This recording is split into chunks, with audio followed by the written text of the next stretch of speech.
Hello students, आज के इस वीडियो में हम नेक्स्ट टेक्निक करेंगे मटेरियल को कंट्रोल करने की, जिसे हम बोलते हैं परपेचुअल इन्वेंटरी सिस्टम, या हिंदी में जिसको हम बोलते हैं निरंतर स्टॉक सूची प्रणाली। देखो, नाम से ही क्लियर हो रहा है, निरंतर कॉन्टिन्यूअसली जो हमारी जितनी भी मटेरियल आ रहा है स्टोर में, जितना भी इश्यू हो रहा है और जितना बैलेंस बच गया, उनका रिकॉर्ड मेंटेन किया जाता है इंडिविजुअल ट्रांजैक्शन के बेसिस पर। कितना मटेरियल हमने रिसीव किया है, material received, material issued, issue कितना कर दिया हमने, एंड बैलेंस कितना है। तो इन तीनों के रिकॉर्ड को जब कॉन्टिन्यूअसली मेंटेन किया जाता है, उस सिस्टम को हम बोलते हैं परपेचुअल इन्वेंटरी सिस्टम।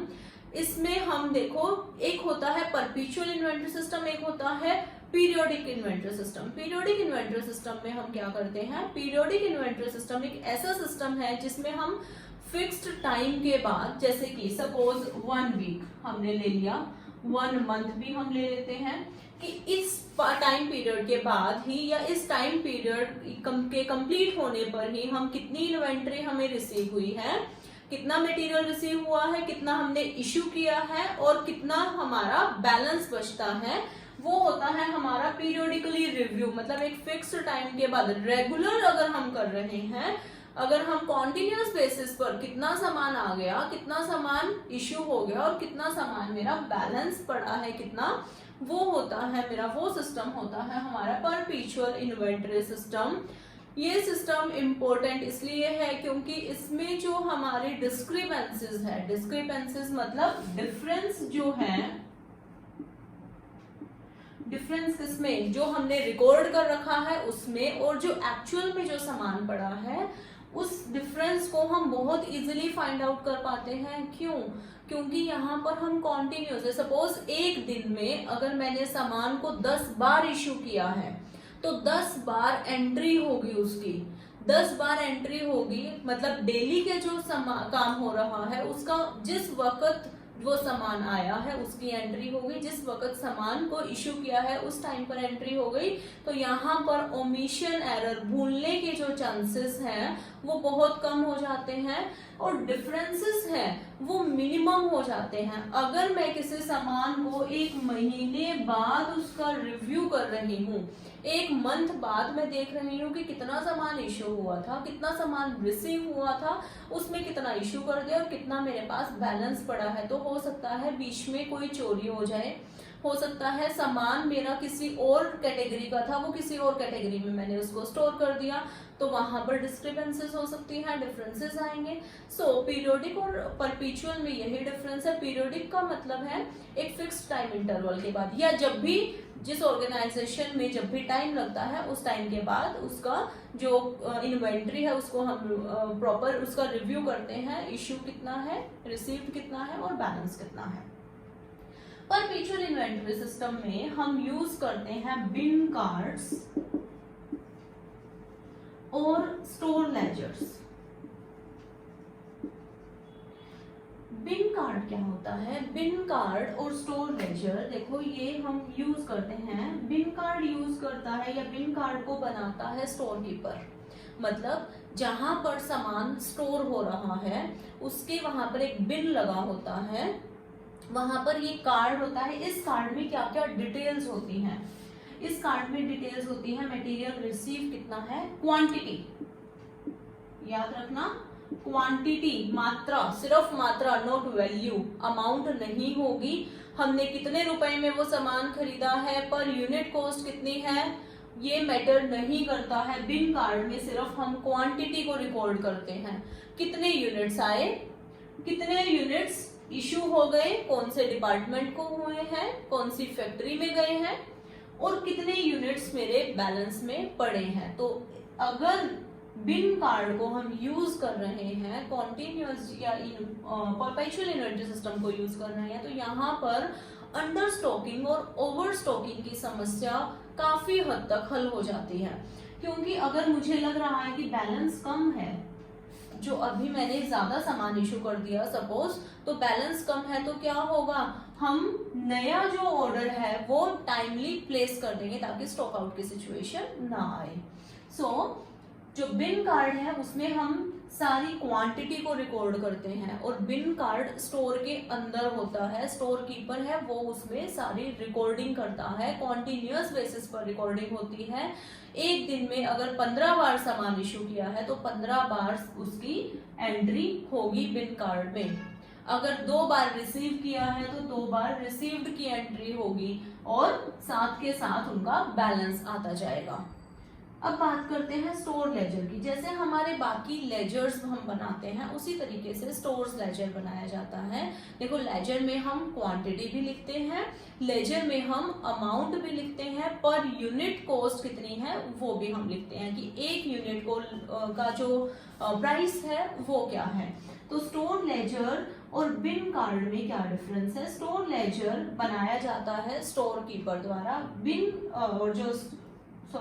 बिन कार्ड बनाया जाता है स्टोर कीपर के द्वारा, और स्टोर लेजर है इसको जो क्लरिकल डिपार्टमेंट है या हम बोल देते हैं कॉस्ट अकाउंटिंग का जो डिपार्टमेंट है वो प्रिपेयर करते हैं स्टोर लेजर को। बिन कार्ड रखा जाता है स्टोर के अंदर, स्टोर लेजर होता है outside the store.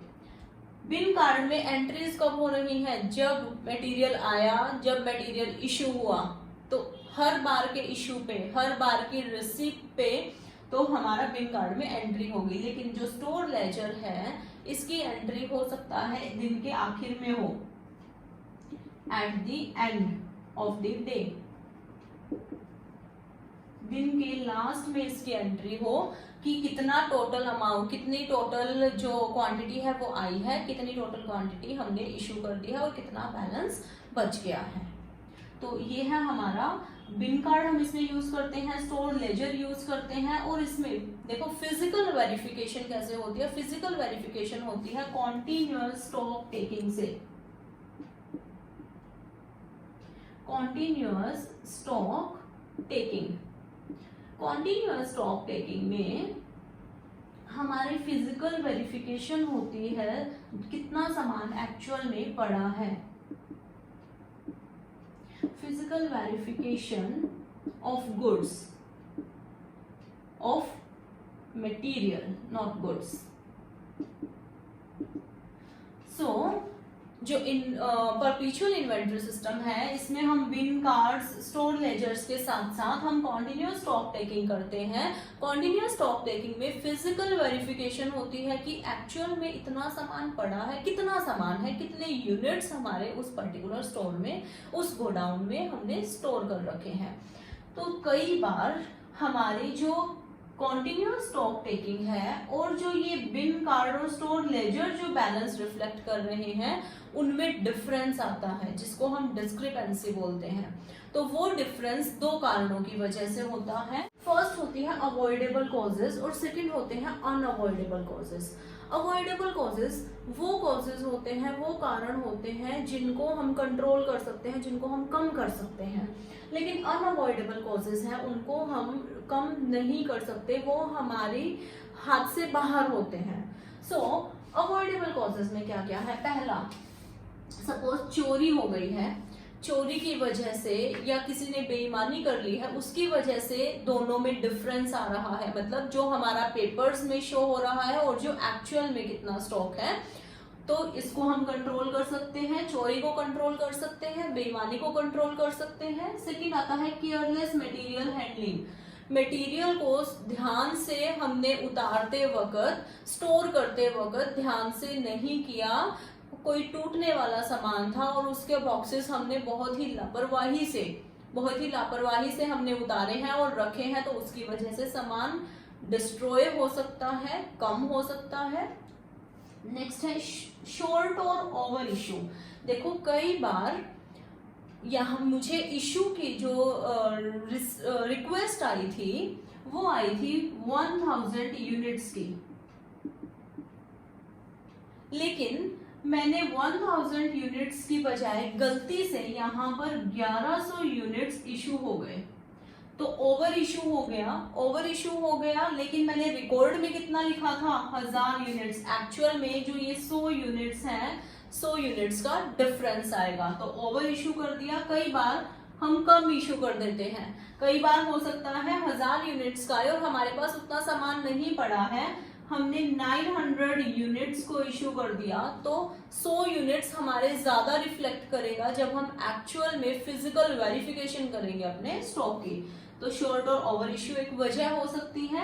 Misplacement, misplacement का क्या मतलब है, देखो एक कैटेगरी के गुड्स थे या ए कैटेगरी की इन्वेंट्री थी, उसको हमने बी कैटेगरी ऑफ इन्वेंट्री में स्टोर कर दिया, मतलब इस मटेरियल को मिसप्लेस कर दिया, दूसरी जगह रखना था, जिस जगह पर रखना था उस जगह नहीं रखा, गलती से वो बॉक्स जो है वो दूसरी जगह पर रखा गया।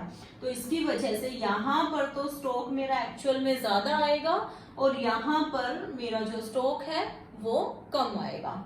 नेक्स्ट आता है क्लरिकल मिस्टेक्स। क्लरिकल मिस्टेक्स कौन सी हो सकती है, जैसे कि अब 1000 यूनिट्स आए तो गलती से उसको 10,000 की एंट्री हो गई, ठीक है, हो सकता है इसको मैं भूल ही गई, ओमिट कर दिया मैंने, मुझे ध्यान ही नहीं रहा। तो ये सारी जो मिस्टेक्स हैं वो क्लरिकल मिस्टेक्स हो सकती हैं, जिनको हम कंट्रोल कर सकते हैं। देखो ये जो कॉजेज हैं इनको हम अवॉइड कर सकते हैं और इनको अवॉइड करके हम अपनी मटेरियल कॉस्ट को कंट्रोल कर सकते हैं।